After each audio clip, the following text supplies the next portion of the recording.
Salom aziz bolajonlar. Bugun biz bilan yangi savol-javob o'yini. Tayyormisiz? Ha, albatta. Boshlaymiz. Qani bolajonlar, nega avtobusda kattalarga joy berish kerak? Chunki bu hurmat va odob belgisi. Nega shovqin qilmaslik kerak, ayniqsa kechasi? Chunki boshqalar tinchgina dam olishi kerak. Qani, kim aytadi? Nega oshqovoq yoki sabzini yeb turish foydali? Chunki ular sog'lom vitaminlarga boy. Nega uy ishlarida ota-onamizga yordam berish kerak?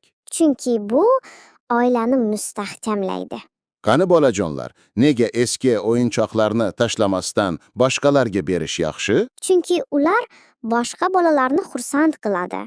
Nega hovlimizdagi qush uyalarini buzmasligimiz kerak?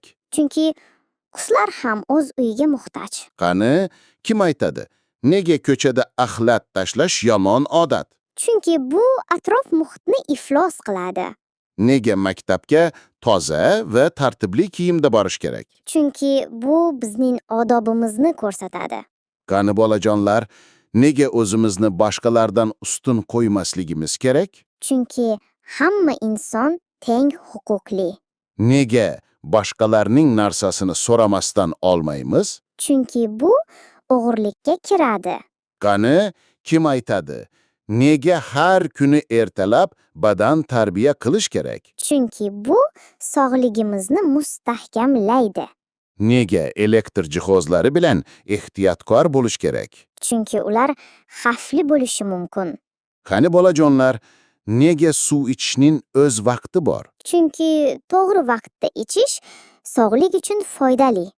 Nega do'stimizning yutug'ini tabriklash kerak? Chunki bu do'stlikni mustahkamlaydi. Qani, kim aytadi?